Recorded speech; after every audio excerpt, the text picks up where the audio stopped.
Hi guys! Magandang gabi! Welcome back po dito sa Gandara SRU channel for Showbiz Update. Andito na naman nga po akong muli, nagbabalik. Ang nagmamaganda din yung kachismosang Kim Pao, wala na pong iba, si Gandara, upang maghatid sa inyo ng latest update and fresh happenings patungkol kina Kim Chu and Paolo Avellino. And para sa gabing ito, ang tatalakayin natin at pag-uusapan ay tungkol dito sa pag-aalala ni Paolo kay Kim. Ayan, to the rescue ang Papi Paulo para sa kanyang prinsesa. So ayan, despite of negativities nating nasasagap, haluan natin yan ng positivity. Kumbaga gawin natin yung positive para happy lang po tayo. Ganun dapat.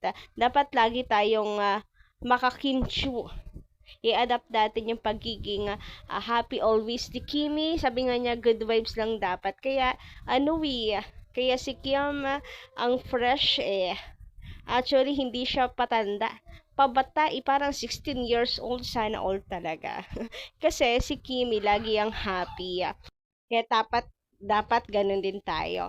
Anyway, ayun nga, pag-usapan po natin yan, pag-aalala ni Pao kay Kim, and of course, mga katanungan ng mga fans about po sa bakit maagang umuwi ang Kim Pao, anong ginawa ng Kim Pao, and bakit ganun yung mga sagot ni Paolo sa mga interviews. But before that, sa mga hindi pa nakaka-subscribe dito sa ating channel, maaari lamang na pindutin po ninyo subscribe button natin at notification bell na nandiyan sa baba para mag-updated po kayo at ma-notify tuwing may bago tayong chika at balita hinggil sa Kim Pao.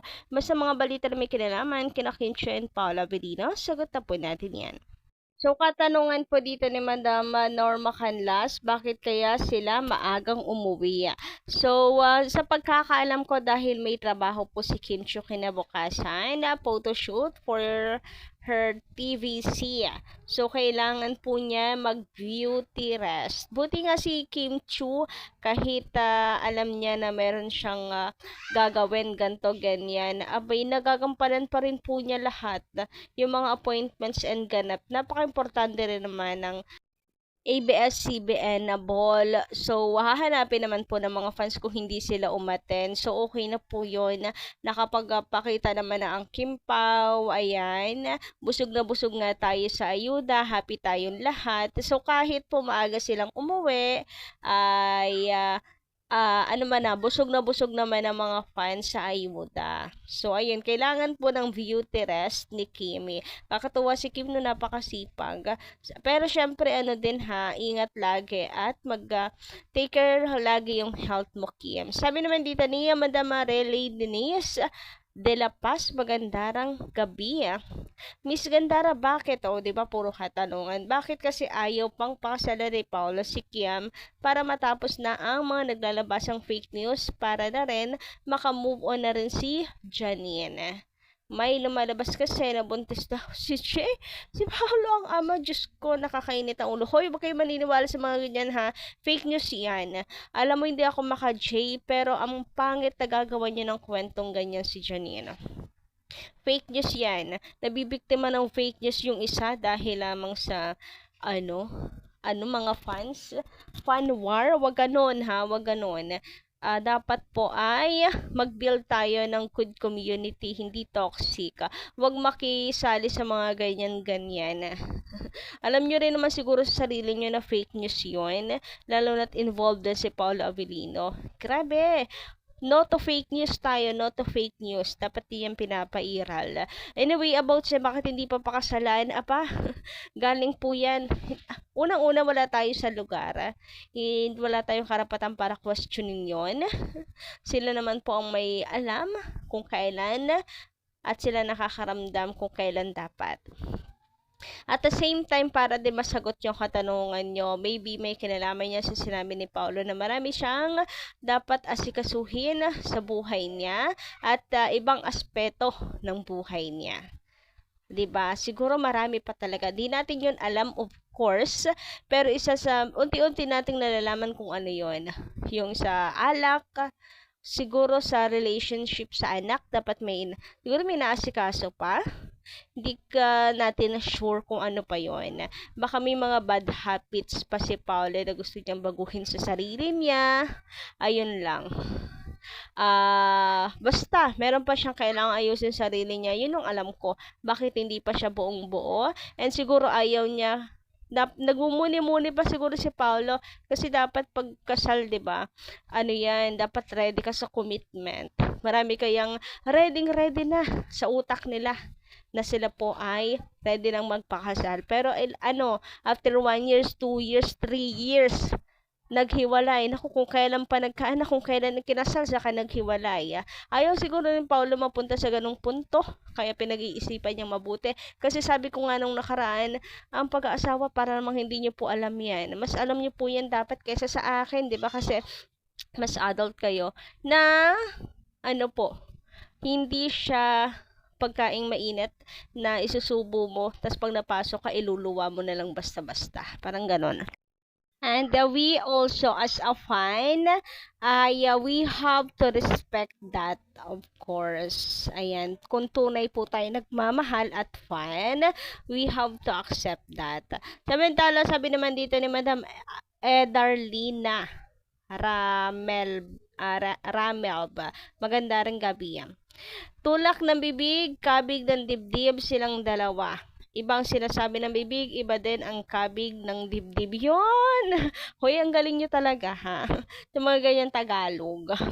So, ito yung sinasabi ko. Maraming sinasabi ang Kim Pao na para hindi nakikita sa gawa ba? Yung actions nila. Iba dun sa sinasabi ng bibig nila. Ganon. So, parang ganun nga ang Kim Pao. Halata nagpapalusot lang sa mga interviews. Dilulo ko lang siya pero ang daming nakaka-relate na ganun din yung palagay nila nga sa Kim Pao. Basta, manifest natin na mag-endgame ang Kim Pao, 'di ba? Bonus as a fan na magkatotoo yun. Opo.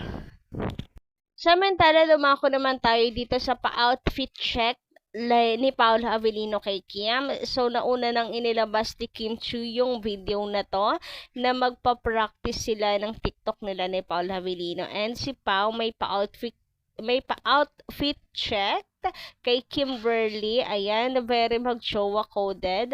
Halatang may karapatan. And to Kim, nahayaan yon, i-allow yon ay since alam naman natin ugali ni Kim Chu, hindi pabebe yan, pabebe pagdating sa mga ganyan. So, alam mong may karapatan din si Pao talaga sa kanya. Ayun yung pansin ko sa gestures naman ng Kim Pao. And ayun nga, bukod pa pala dyan, meron pa pa-outfit check si Paula Avellino. Ito yung video Grabe naman itong dalawa na to! Hello. How you doing, MJ? Hello. You guys look stunning! So, ayan guys, muli meron pala si Paula Avellino na pa-outfit check ulit kay Kimberly. So, ayan, di ba? Diyan na po sa venue. Ayan, bago kunan si Kimi ma-interview, may pag-check si Paula Avellino sa dress ni Kimi. And mukhang nag-aalala siguro to dahil daw sa suot ni Kim Chu.